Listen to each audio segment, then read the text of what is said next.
नमस्कार, मैं अंजलि मिश्रा। स्वागत है आप सभी का द न्यूज में। आपको बता दें कि ललन सिंह ने नीतीश कुमार को पीएम बनने का सपना दिखाया। ऐसा बयान जो है एक नेता द्वारा दिया गया है जो नीतीश कुमार के काफी ज्यादा करीबी माने जाते थे। ऊपर से उपेंद्र कुशवाहा ने कहा कि अब ललन सिंह इसे मामले को लेकर ही घुटन में जी रहे हैं कि जो सपने उन्होंने दिखाए वो सपने वो पूरे नहीं कर पाए। तो ऐसे में अब ये पूरा मामला क्या है, विस्तार से समझिए।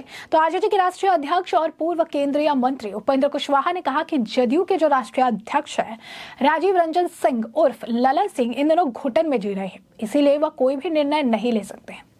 आपको बता दें कि मीडिया से बातचीत में कुशवाहा ने कहा कि ललन सिंह ने राजद अध्यक्ष लालू प्रसाद यादव को सपना दिखाया था कि वो जदयू का राजद में विलय करवा देंगे। उनके पुत्र तेजस्वी यादव को मुख्यमंत्री भी बनवा देंगे।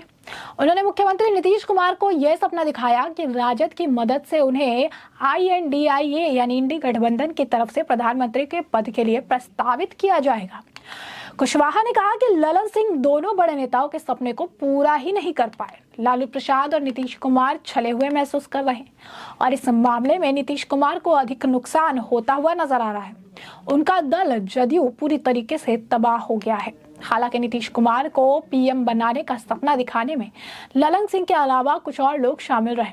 कुशवाहा ने इस संभावना को पूरी तरह से नकार दिया कि अगर नीतीश कुमार जदयू का नए सिरे से गठन करेंगे तो उसमें वह भी शामिल होंगे। उपेंद्र ने कहा, मैं दूसरों के बारे में कुछ नहीं कह सकता, अपने बारे में कह रहा हूं, यह सिर्फ अफवाह है। देखिए, अब इस बैठक में बैठ करके लोग मातम पुरसी करेंगे, रोना रोएंगे, और क्या होना है इसमें। वो जो घर में कोई दुखद घटना हो जाती है तो परिवार के लोग बैठकर रोना रोते हैं, तो वही बैठकर वहां रोना रोएंगे और उसमें से कुछ रास्ता निकालने का प्रयास करेंगे। इससे ज्यादा वहां कुछ नहीं होना है। अरे वो कहने के लिए क्या कहेंगे? आखिर कोई भी व्यक्ति उस जगह पे होगा तो इस स्थिति के बाद कहेगा कि हमको नहीं बनाया। ऐसा कोई कहता है क्या? लेकिन क्या था नहीं था सब लोग देख रहे हैं ना, जान रहे हैं ना।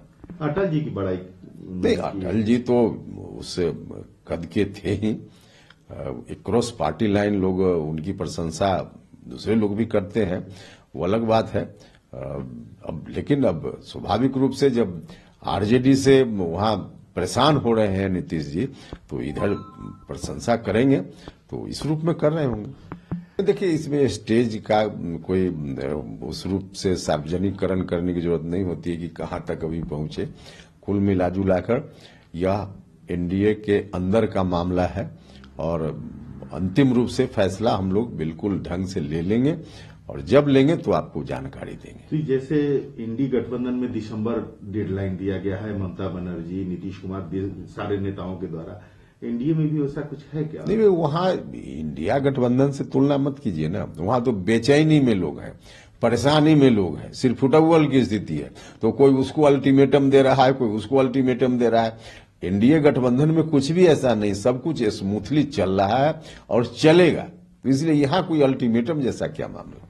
साल 2022 में आपको बता दें कि बिहार झारखंड को वो पहली आपको बता दें कि जो चीजें देखने के लिए मिली थी जहां पर बयानबाजियां जो है चल रही थी और उस दौरान भी कई सारे नेता ने कई सारी बयानबाजियां की थी।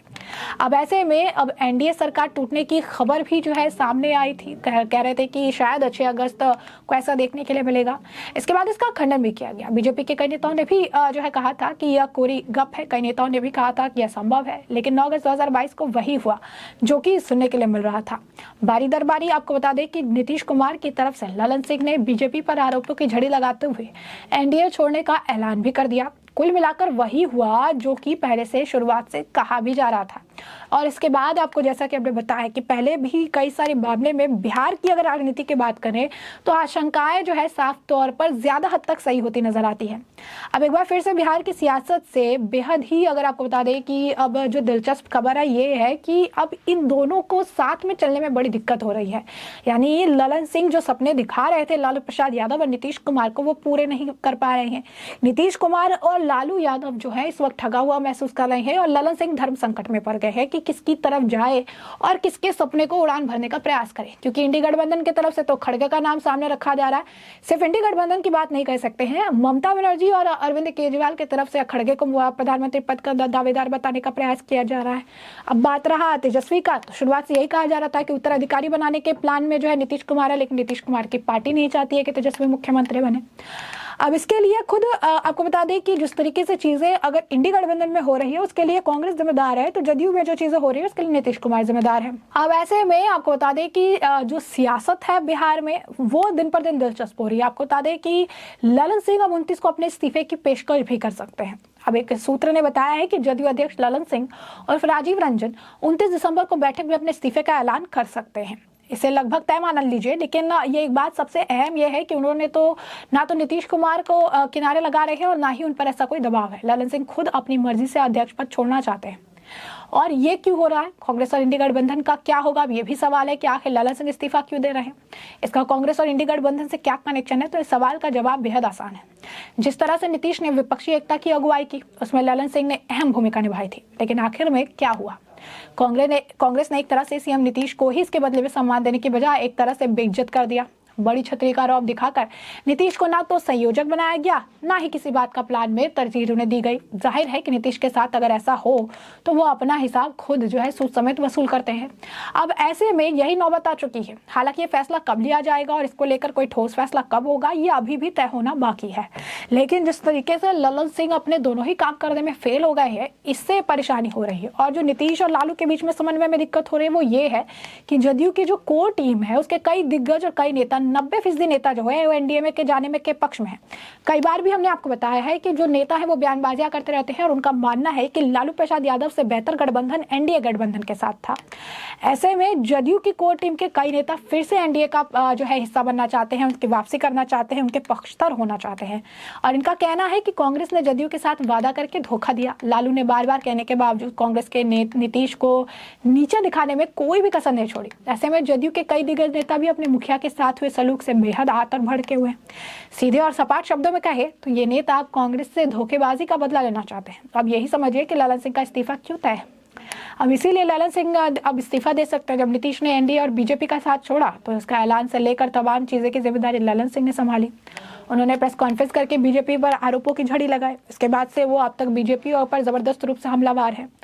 अब ऐसे में अगर नीतीश ने अपने उन विधायकों, विधान पार्षदों और सांसदों के साथ कोर टीम में कुछ चुनिंदा नेताओं की बात मानी तो एनडीए में जाने का मामला तय हो सकता है। यानी नीतीश कुमार दिल्ली जा सकते हैं और फिर से बड़ी पलटी मार सकते हैं। एनडीए में वो जा सकते हैं क्योंकि उनके ज़्यादातर जो उनकी पार्टी के नेता हैं, ज़्यादातर जो उनकी पार्टी के लोग हैं, ज़्यादातर जो वो लोग अगर आप कहेंगे कि जो इसमें मतलब आप कहिए जो नीतीश के साथ हैं, जो अब तक नीतीश के साथ रहे हैं, उनका यही मानना है कि एनडीए एक बेहतर विकल्प है, एनडीए एक बेहतर गठबंधन है। और ऐसे में अगर एनडीए की अगर बात करें तो उनका मानना है कि एनडीए के साथ जाना आने वाले समय में उनके लिए फायदेमंद हो सकता है। लेकिन सवाल अब ये है कि क्या एनडीए में गठबंधन अगर ये करना चाहते हैं तो बीजेपी ने पहले ही कह दिया है, एनडीए की तरफ से बड़े नेताओं का बयान है कि इनके लिए, नीतीश के लिए हमारे जो घर के दरवाजे हैं, जो पार्टी के दरवाजे हैं, वो हमेशा बंद हो जाए, हमेशा के लिए बंद हो चुके हैं। अब ऐसे में क्या उन्हें एक्सेप्टेंस मिलेगी? इन परिस्थितियों से ललन सिंह भी इसे भाप रहे हैं। ऐसे में अगर फिर से अगर देखें तो दिल्ली में जाकर पलटी मार नीतीश जी फिर से पलटी मार सकते हैं। अब ऐसे में ललन सिंह के लिए हालात असहज भी होने वाला है, ठीक उसी तरह से जैसे जदयू के तत्कालीन प्रवक्ता अजय आलोक ने इसलिए पार्टी छोड़ दी थी या निकाल दिए गए थे क्योंकि वो लालू परिवार को बतौर प्रवक्ता भ्रष्टाचार के मामले में डिफेंड करने में खुद को असहज महसूस कर रहे थे। क्योंकि ये बात किसी से नहीं छुपी है कि लालू प्रसाद यादव जो है वो सजायाफ्ता थे कई मामलों पे, अभी बाहर हैं, उनका अगर आप कहेंगे हेल्थ इश्यूज है इस वजह से। लेकिन कुछ मामले कई बार कई जगह आप देखेंगे उपेंद्र कुशवाहा ने भी कहा है कि नीतीश कुमार सामने आके कह दे कि लालू प्रसाद यादव ने कोई भ्रष्टाचार नहीं किया है, लालू प्रसाद यादव ने कुछ भी नहीं किया है, तो हम मान लेंगे, हम जान लेंगे। लेकिन कभी भी वो सामने आकर उसको डिफेंड करते हुए नजर नहीं है। कभी भी उन्होंने अपनी तरफ से इसे डिफेंड नहीं किया और कभी भी उन्होंने ये भी नहीं कहा कि आप जो है इस मामले को डिफेंड करिए या डिफेंसिव मोड पर जो है आप नजर आइए। तो अगर साफ तौर पर देखेंगे तो ये सारी चीज़ें जो देखने को मिल रही है, बिहार की सियासत में बड़ा उलटफेर देखने के लिए जल्द मिलेगा। और दिल्ली जाने के बाद चीज़ें अगर आप कहेंगे कि काफ़ी ज़्यादा उलट पलट हो सकती है।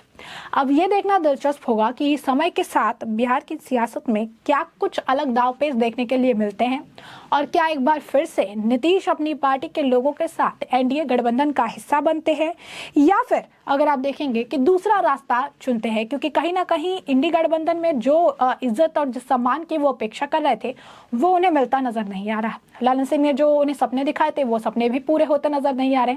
एकमात्र अगर उपाय उनके पास बचा हुआ है तो वो एनडीए के साथ गठबंधन करना, और सवाल अब यही फंसा हुआ है कि क्या एनडीए उनको एज अ गठबंधन एक्सेप्ट करती है या नहीं, जिससे कि हम आपको अपडेटेड रखेंगे। फिलहाल के लिए इस पूरे मामले पर आपकी भी जो राय हो हमें कमेंट सेक्शन में कमेंट करके जरूर साझा करिएगा। धन्यवाद।